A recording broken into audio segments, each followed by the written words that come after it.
Take your seats. We're going to start in a couple of seconds.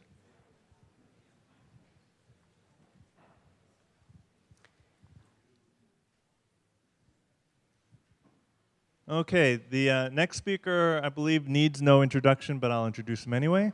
Paul Jaminet of the Perfect Health Diet, and also one of the 3 editors-in-chief of the Journal of Evolution and Health, which you'll be hearing increasingly more about in the future. I will turn over to him. All right, thanks, Aaron. Okay, so I'm going to be talking about weight loss today, and this talk and the work behind it really grew out of 2 positive surprises that I got. One was after we first published our book in 2010, I got hundreds of emails from people saying, "Oh, I've tried your diet and hunger has totally gone away. And I used to have cravings and binges all the time, and I don't anymore. And it's really easy to fast, and it's really easy to lose weight." And my wife and I wrote the book in order to help people become healthy. We hadn't had weight problems ourselves. We'd had health problems. And, so I thought that was really interesting that what people are writing to me about is it's eliminating hunger, and I should start thinking about why that is. And then a year ago, we had the opportunity to start testing our ideas, again, as a health improvement program in the form of a retreat where we would have control over the food and the environment. And I thought that was a really exciting opportunity because we could actually test an ancestral diet and lifestyle and see what the health effects are. And one of the things that came out really quickly was it turned out to be super for weight loss. And again, it wasn't designed to be a weight loss program. You could eat as much food as you wanted, and yet we had great weight loss results. And so I started thinking more about, all right, why is this working so well for weight loss? And I started thinking about the obesity problem. And when I start thinking about things, I like to try to get to the most important issues first. And, so usually that comes in 2 types. One is what are the most puzzling issues, the riddles that people have a really hard time explaining. And so I'll present 2 of those. And then I always like to know, sort of a big picture view, what are the most important facts? If you were surveying the problem from a really high elevation, what would you see? And so I'll tell you 3 big picture things that I noticed that to me were important clues about weight loss. So the first part of the talk is going to be about those 2 puzzles and those 3 clues. And then I'll get into a few things related to that. So the first puzzle, we've had this recent obesity epidemic. Why? It's difficult to explain. And the second puzzle, it seems like, weight gain, it should be a pretty obvious what's causing it. You're eating more food than you're expending in energy. You have an excess of energy. And it seems like the obvious solution would be to eat less food and move more, potentially, in order to burn more energy. And this was actually the analysis. It's a very old analysis. It dates back at least to Hippocrates. And we know what the advice of Hippocrates was. We have it in this quote from Polybus, his son-in-law. You should use exercise and intermittent fasting. Eat only once a day. Eat only just enough to satisfy hunger. And that was actually, at the time, that may have been really effective advice. We don't have clinical trial data from ancient Greece. But if it worked then, it has ceased to work. So lots of people have tried the eat less, move more advice recently.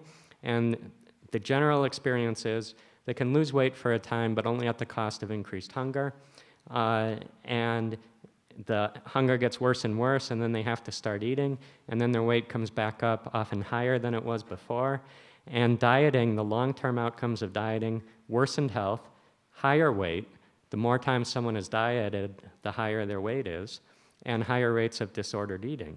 So why is dieting damaging health and increasing weight instead of what it was intended to do, reduce weight?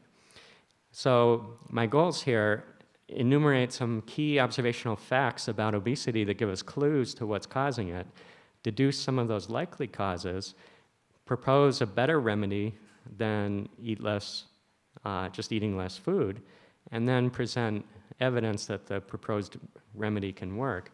And the place where we gathered the evidence is in our retreat, which we now operate on a beautiful beach in North Carolina. And so I'd encourage you, if you want to learn about a generally health-improving ancestral diet and lifestyle, to come there. All right, so some clues about obesity. Well, the first clue, obesity has been increasing everywhere in the world. This isn't an American issue. It's not a Western issue. You'll often see the Western diet. It's also a pan-species pandemic. So it's affecting every species that is associated with humans, including our pets, including our zoo animals, including wild animals that live near humans in cities, and including laboratory animals in controlled environments. All right?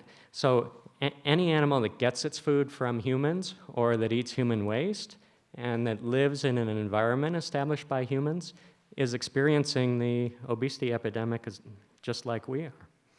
All right? And so what can we infer from the ubiquity of the obesity epidemic? Well, it strongly points to environmental causes of obesity and causes that affect the whole world, including the animals that share space and food with us. And so that leads us to suspect things like food that humans eat or that animals that we feed eat, things in our human environment like light, possibly other factors like we've recently added a lot of radiation from cell phones, Wi-Fi, 60 hertz power lines, other things. And there's various other environmental factors that have changed in the industrial era. And then microbes are a very crucial part of the environment, and there have certainly been big microbial changes. All right, a second clue. And to me, this was very significant. So I'm a former physicist, and distributions are actually a very powerful clue about generative processes. So there are certain key distributions. Many of you have probably heard of the normal distribution or the Gaussian distribution. And there's another one that is actually just as common in nature. It's called the Lognormal Distribution. And that's what the weight distribution has. And it turns out that the weight distribution is log normal in every species, even unicellular species. All right, so this plot on the left is from a paper showing that over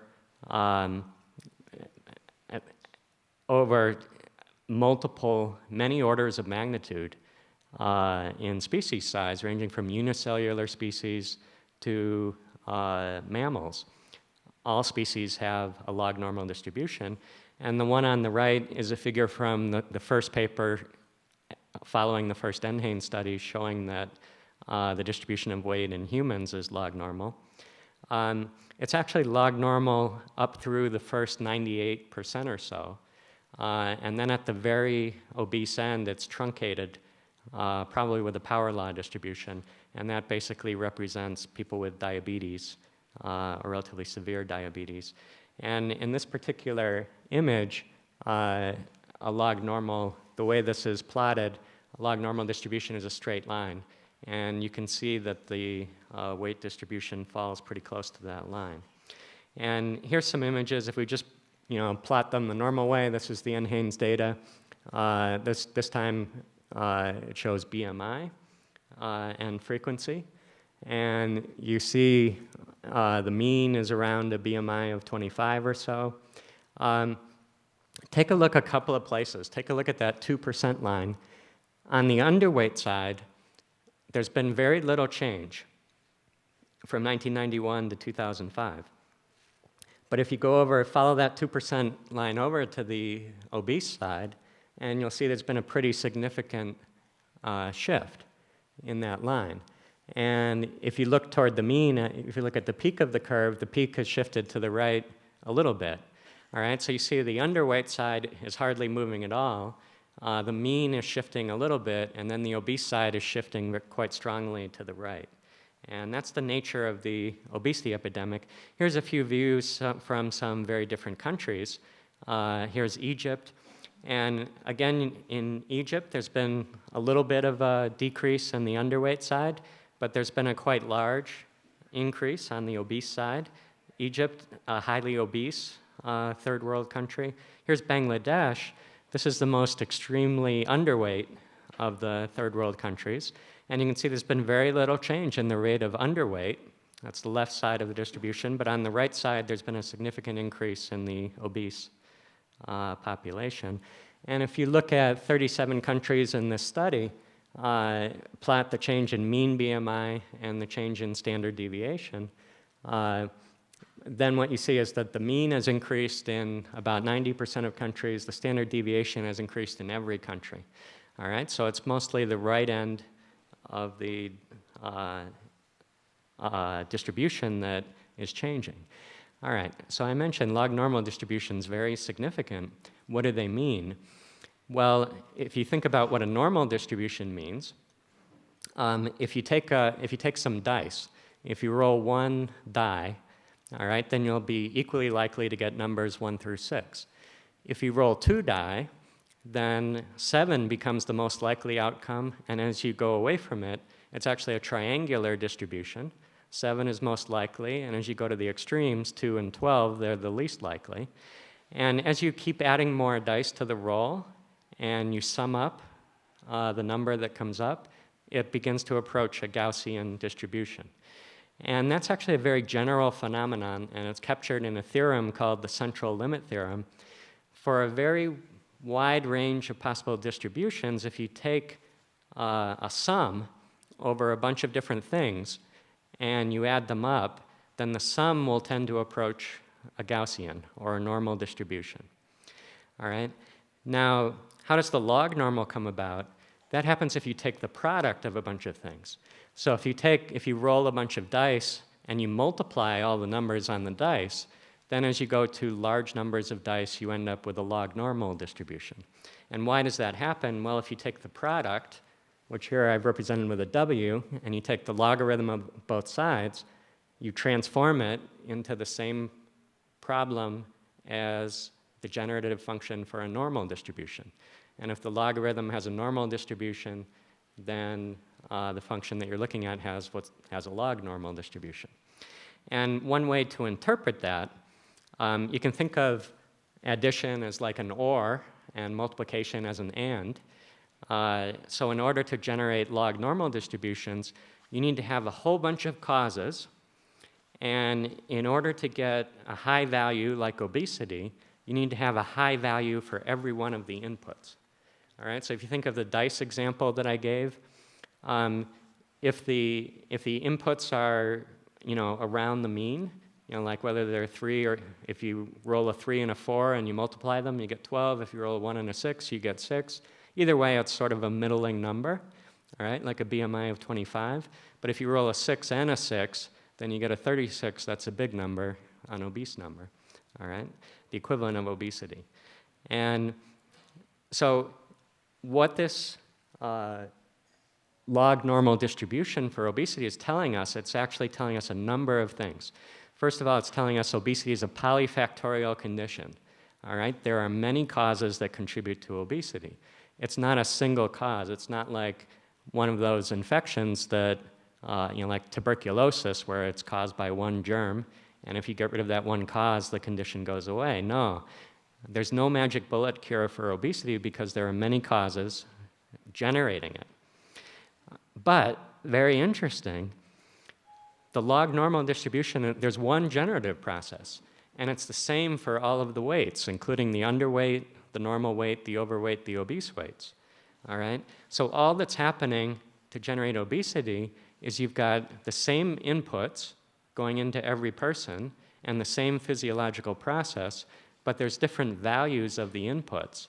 And obese people are the ones who are drawing from the obesogenic values of all the different inputs, all right? And what that means is it's really not that easy to become obese, all right? Like the dice case, you have to draw high numbers on all of the factors contributing to obesity in order to get into the obese situation, all right? So, if you're only drawing a high number on some of them, then you're still going to have a middling normal weight, all right? And what that finally leads us to is that the key to resolving obesity is to change the inputs, not the physiology, because until you get up to that diabetic extreme where the physiology is actually broken, you're in entirely normal physiology, all right? The bottom 95 to 98% of the weight distribution is all physiologically normal. There's no metabolic damage or anything like that that needs to be cured medically. Rather, you need to change some kind of inputs, and that leads us toward this ancestral concept of adjusting the external factors of diet, lifestyle, environment, and potentially the microbial environment. Okay?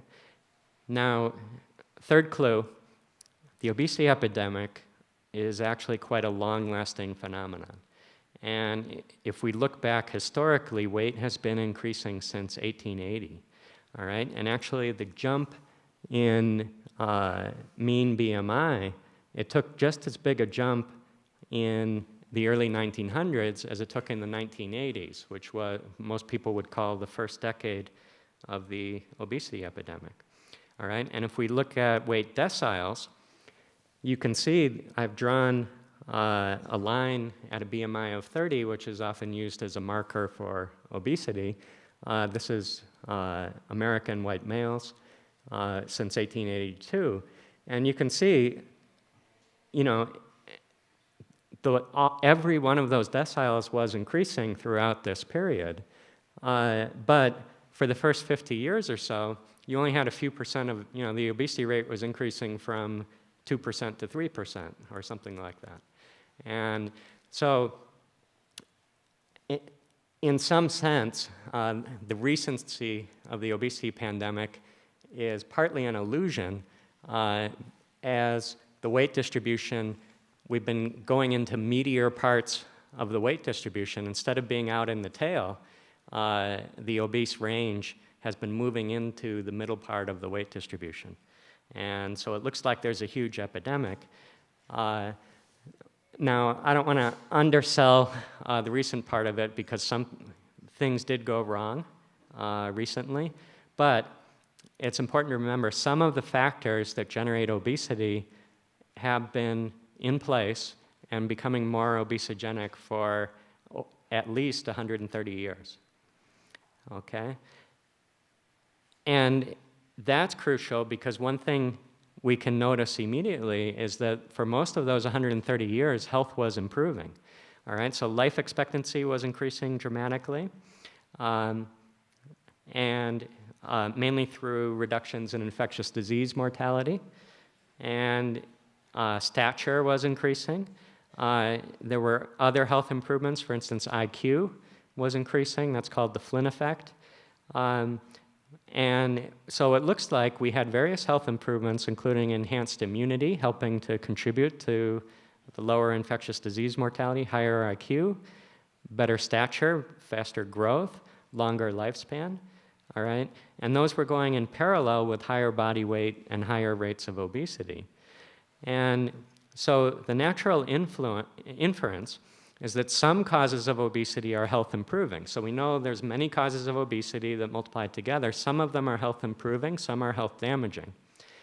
And for at least the first 100 years, 1880 to 1980, the main obesogenic things going on were health improving things. All right. More recently, it looks like most of the things that have been increasing are the health damaging things. All right. And the next point this leads us to is that an intervention which is good at reducing weight is not necessarily going to be a health improving thing, all right? One of the most effective ways to lose weight may be to take away all of these health improving causes of obesity. And if the health improving things were better nutrition, you can just take away better nutrition by eating less food, all right? That's a very easy way to take away nutrition. But that can easily backfire. And that may account for some of the negative effects that we see from dieting. When people diet, they may be taking away the health-improving causes of obesity, but leaving all the health-damaging causes of obesity. All right?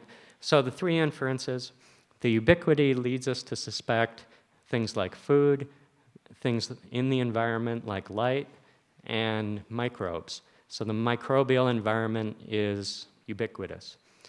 The log-normal distribution leads us to say weight is generated through a single physiological process. It's a normal, healthy physiological process, but it works on multiple inputs that are exogenous to the body, this food, environment, microbial cues. And depending on what you draw from in terms of food, environment, and microbes, you'll end up underweight, normal weight, overweight, or obese, depending on those inputs. And the historical association of obesity with better health means that some of the causes of obesity are health improving, and you'd better be careful if you want to lose weight. You'd better choose some of those health damaging causes of obesity and fix those, not the health improving ones. All right, so let's look at some of the key factors in the obesity epidemic. And the three I'm going to focus on, I'll just go quickly through some of these. Food, the circadian rhythm environment. So at last year's talk, I spoke about circadian rhythms, and those turn out to be crucial not only for health but also for weight, and then the microbial environment. Okay, so first let's look at food. I talked about this in our book. Now there's actually many ways in which food and nutrition can influence obesity. I'm only going to talk about one aspect, and that gets to this original positive surprise that I mentioned, that people would tell us on our diet hunger goes away. And so I wanted to think about, why is that? Well, why do we get hungry? Why did we evolve hunger in the brain? It's because the brain wants to encourage us to get the nutrition that we need, bring in all the nutrients, including micronutrients and macronutrients. And so if you haven't been able to get enough food and you're undernourished, then your brain is going to make you hungry. It's going to say, go get more. All right? Now, if the goal of appetite is to make us well-nourished, then what's going to be the minimum food diet? The diet, the way of eating that gets us to eat the minimum amount of stuff? Well, it's if you get exactly enough of every nutrient to satisfy the brain's desires, our evolved appetite for that nutrient. And you do that for every single nutrient. Once you've satisfied that, hunger will go away, and you won't have an excess of any of them. And if you think about what happens, so we'll call that a balanced diet. If you think about what happens if you eat an unbalanced diet, that means you're getting low levels of some nutrient and high levels of some other nutrient. So I've drawn that here. And now what can happen is hunger can be driven by the few nutrients that you're eating too little of, all right? And nutrients that you're eating in excess of, they may do very little to suppress hunger, all right? And if you look at all of the diseases of nutritional deficiency or nutritional excess, one thing you'll notice is that many of the deficiency diseases are fatal diseases. So think of things like beriberi, pellagra, scurvy, rickets. Those are fatal vitamin deficiency diseases. There are many fatal mineral deficiency diseases. But if you look at diseases of nutritional excess, Well, first of all, you may need to go to 10 or 20 or 50-fold higher than normal intakes to get a disease of nutritional excess. And also the symptoms tend to be very benign. I think I removed the table from my talk, but typical symptoms are an acne-like rash, diarrhea, drowsiness, things like that. So a nutritional excess is just not that dangerous, at least in the short term, whereas nutritional deficiencies are potentially fatal very quickly. So it's natural that nutritional deficiencies will drive appetite. And if those things that you're eating in excess are the macronutrients, meaning nutrients-bearing calories, and you're eating in excess of them, then you're going to be eating an energy excess diet, a potentially obesogenic diet. And so what we ought to expect to see is that one thing that's driving energy excess obesogenic diets are diets that are micronutrient depleted, all right? And when they look at obese people and measure nutritional status of nutrients that we can measure nutritional status for, we almost always find that the obese are depleted. And so nutrients that the obese have been shown to be depleted in are vitamin D, magnesium, iron, zinc, copper, vitamin C, and selenium, a lot of minerals especially. And there's at least one Chinese trial that showed that micronutrient supplementation in the obese leads to weight loss. All right, so it looks like it's quite possible that eating a micronutrient depleted diet is and a macronutrient rich diet is a leading cause of obesity. And if we think about, all right, what was our ancestral diet? It was a natural whole foods diet like the one on the right. That's actually a very micronutrient rich diet. If you're eating those animal foods, seafood, plants, and vegetables, you're going to be rich in micronutrients and minerals. But look at what's happened in our industrial food era. How do food companies put together cheap food for us? Well, they purify out the macronutrients and they reassemble new foods. So they're missing most of the micronutrients in natural whole foods, and they reassemble them. And often the first three ingredients are starch or flour, sugar, and oil. All right? And so here's a relatively healthy, back to nature, organic, natural cookie, but you still see that, the first ingredients, and I got this off Sarah Pope's website, but it would be easy to go through the aisles of a supermarket and you see these foods that are macronutrient rich, but they've got very little micronutrition. And so I would say clearly this is one major change that has happened in food, and it's not just our food. In our book, we talk about the food the gorillas in the Cleveland Zoo ate that gave them heart attacks and obesity, and once they started eating lots of fiber-rich foods, then they lost weight. And unfortunately, these purified macronutrient-rich foods are just everywhere, and they're affecting our animals as well as our humans. And so what's the essence, the single most important dietary step you can take? Well, you should eat our diet, of course, but the general principle, you should eat natural whole foods. It should be a nutrient-dense diet. We have a list of supplemental foods which are rich in nutrients, but not just any nutrients, the ones that people are most deficient in. And those are things like liver, egg yolks, bone and joint materials, seafood, carotenoid-rich vegetables, and plant foods, fermented foods, things like that. And then you should eat a balanced diet because that's what's going to be calorie minimizing. Whenever you go to an extreme diet, the thing that it's low in is going to be driving appetite. That will be the scarce nutrient that will drive appetite. And so you'll tend to eat more of the things that are abundant in the diet, and you'll have an energy excess diet.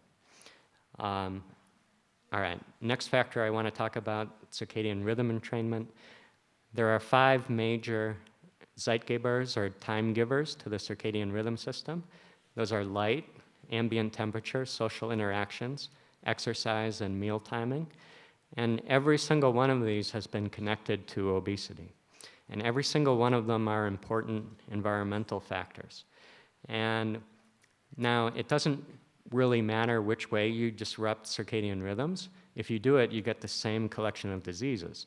So here's a comparison of the diseases that are elevated in people who have sleep loss, either due to night shift work or sleep apnea. And on the right, people who aren't entraining their circadian rhythms because they don't engage in physical activity during the day. And what are the diseases you get? Well, they're exactly the same, and you get elevated rates of metabolic disease. And they both, actually, they even have the same life expectancy cost, about 6 years. All right? And that's because they're working through common mechanisms. There's been lots of gene knockout studies, what happens when you knock out in animals like mice, circadian rhythm genes. Probably the most important circadian rhythm gene is that first column, BMAL1. And what happens when you knock it out? You get reduced activity, you get twice the fat mass, you get metabolic impairment, you get prediabetes. Other genes will also inhibit weight loss and lead to metabolic impairment. We know that in animals, circadian rhythm disruption precedes obesity. In humans, night shift work increases BMI by 15% and increases the odds of being obese by 40%. We know that sleep loss leads to weight gain. That's been reproduced in many studies. Sleep loss is a very reliable indicator of circadian rhythm disruption. I mentioned meal timing as one of the circadian rhythm Zeitgebers. Food is meant to be eaten in the daytime. All right? It's not good for us to eat at night. And night eating is strongly associated with weight gains and with obesity and gains in waist circumference. There have been a lot of studies that have observed that skipping breakfast leads to bad outcomes. It turns out, good news for us intermittent fasters, skipping breakfast is not bad in and of itself. It's only bad if it leads you to eat at night. All right, so skipping breakfast is fine if it doesn't lead to night eating. The trouble is most people who skip breakfast end up getting hungry at night and eating.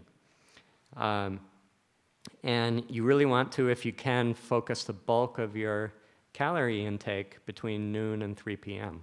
would be the optimal time to eat. All right, let's look at night. One of the things that has changed dramatically in the last 120 years. And so it used to be people burned oil, lamps and candles for light at night, and that produced a red-yellow light, which did not disrupt nighttime rhythms. But nowadays, Thomas Edison, unfortunately for us, invented the light bulb, and now you can see what the Earth looks like at night. There's light all over the place. It tends to be blue light, and that's a big circadian rhythm disruptor. It turns out light exposure at night is highly correlated with obesity. So if you get relatively little light at night, then you're 24% less likely to be obese. Social interactions, this is in honor of, I included this slide in honor of my friend Seth Roberts, who passed away. Very original thinker, and he had some circadian rhythm disruption issues. But one of the things he showed was that social interactions, and this has been known elsewhere, but his work really brought it to my attention, that social interactions are a really important circadian rhythm time giver, but we need to have them in the daytime. If we get social interactions at night, it disrupts our rhythm. Why is television viewing associated with such harmful health outcomes? Because most people are watching social dramas. They're looking at human faces, hearing human voices, thinking about human relationships as they watch movies or television shows at night. All right?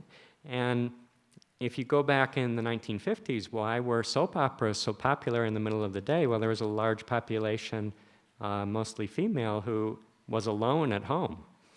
and they needed social interactions. And so those soap operas were probably very health improving because they gave that social stimulation during the day. But nowadays, when people watch television at night, they're harmful, all right? And night television viewing has been linked to obesity. So people who watch TV at night, this was over a 10-year period, gained twice as much weight as people who don't. I mentioned ambient temperature is a Zeitgeber. We're meant to be exposed to warmer temperatures in the day, cooler temperatures at night. But what happens if you go to hot places like the American South? Everywhere you go in the daytime, they have the air conditioning on, and it's frigid, all right? And people go to their offices, it's cool. They go to the shopping malls, it's cool. And then what happens? They go home and they want to save money, so they turn the air conditioning off, and at night it's warm.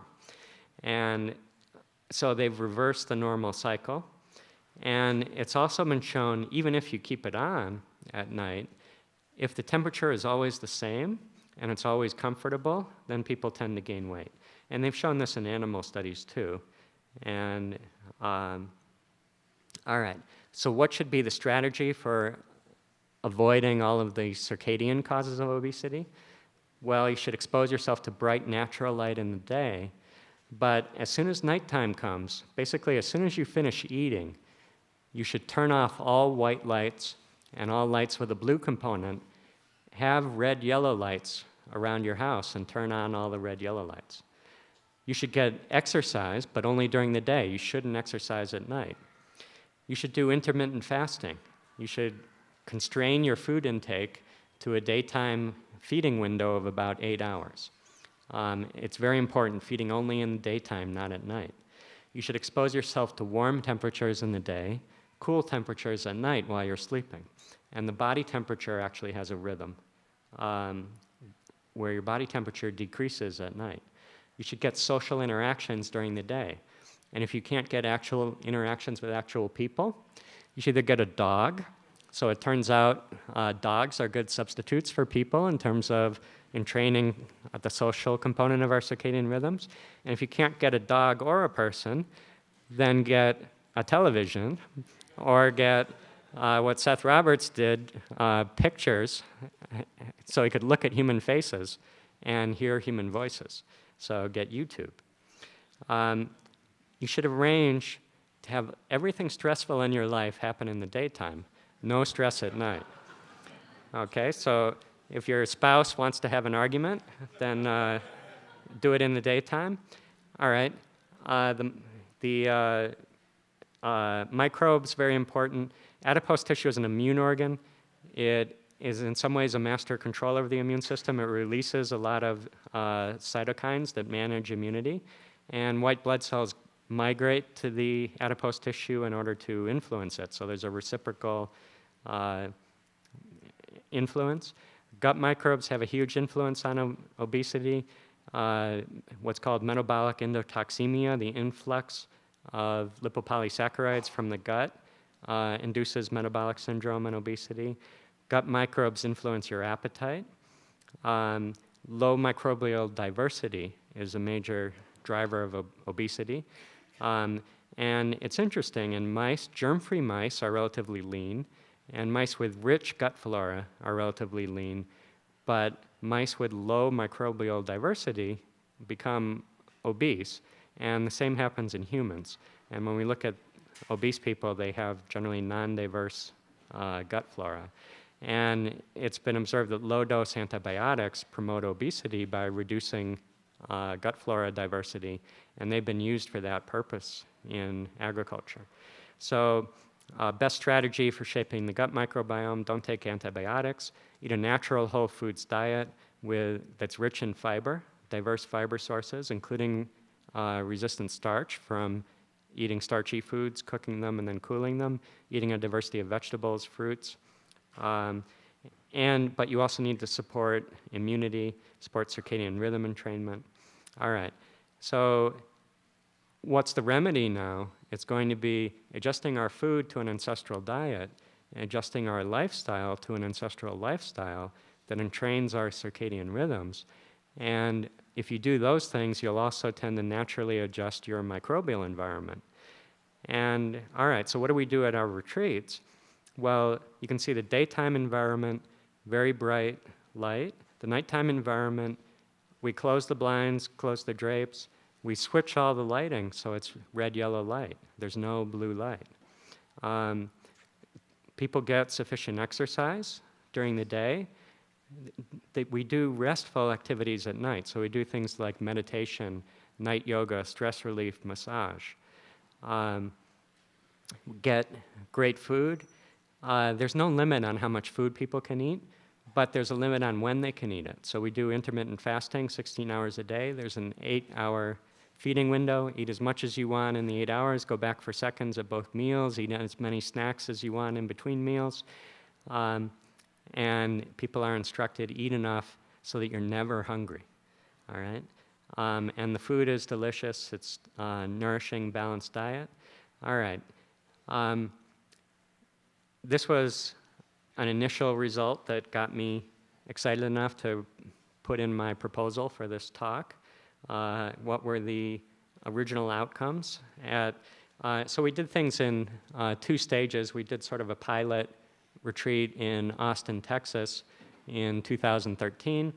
And because that was located in a residentially zoned area, people had to come and stay for at least 30 days, which was inconvenient.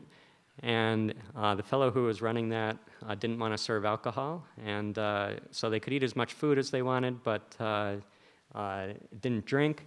And you can see the weight loss figures were actually quite spectacular.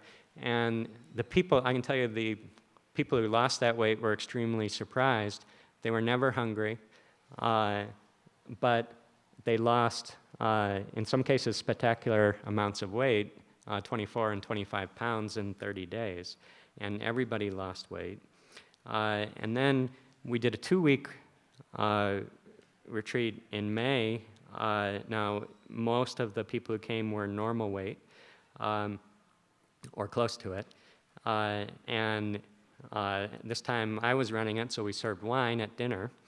Now I've left out one woman who, unfortunately, her mother died the day before the retreat. And she came, she stayed 5 days, and then she went back for the funeral. And she was our biggest alcohol consumer, but lovely woman. And anyway, she gained 3 pounds. She actually didn't weigh herself until a week after returning home. And so that included the funeral, and people were giving her lots of food and things. But so I excluded her as an, and you can see only one person gained weight. That was a man at a BMI of 25. He lost half an inch from his waist circumference, so I think it was muscle. In general, we had very good weight loss results again. So in conclusion, I think the sort of theoretical arguments that I gave at the beginning suggest that the things that have been driving the obesity epidemic have been a shift away from our ancestral diet and our ancestral lifestyle toward a much more obesogenic diet and lifestyle. And all that may be needed to normalize weight in everyone who's non-diabetic is simply to revert to an ancestral diet and lifestyle. And some major elements of that lifestyle I show in this figure. And so there's my talk. Thank you very much.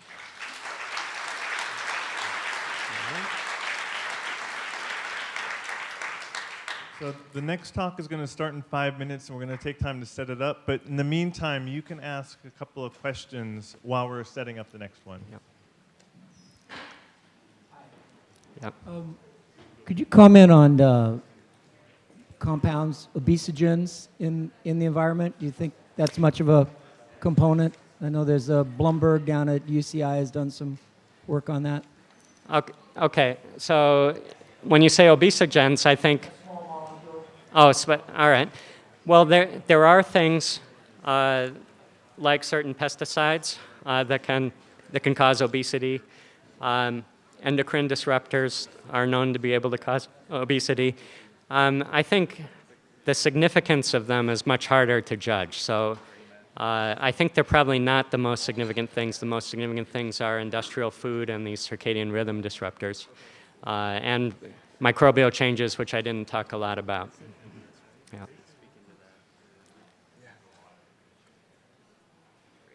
Okay. Is the blue light a problem through the eyes, or is it through the skin as well? Do you need to... Yeah, blue light affects you through the eyes. Yeah, that's enough. But remember, it also depends on what you're watching. If you're watching faces on television, then you can disrupt rhythms by another channel. So,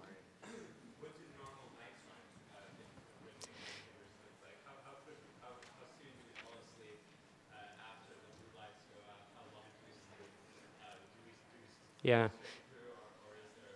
Well, the best thing to do is set up your own artificial day and night with a 12-hour day, 12-hour night. So what I use is 8 p.m. to 8 a.m.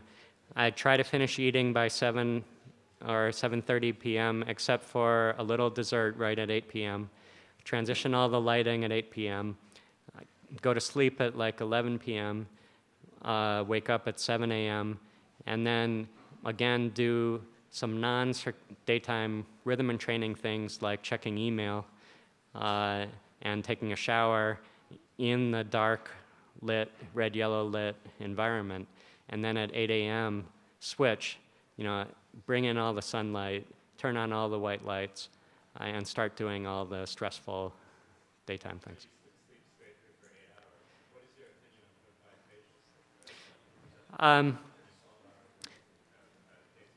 Yeah, well, if you consistently... All right, so he's asking about what's my opinion about biphasic sleep.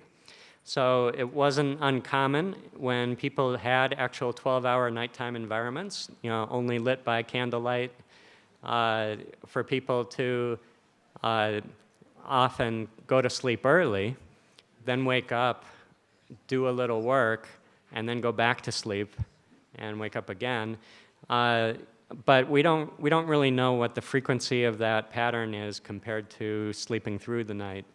And I think the key thing is actually get to that 12-hour nighttime. It doesn't matter so much when you get your sleep in, the pattern. okay, thank you very much, Paul. Okay.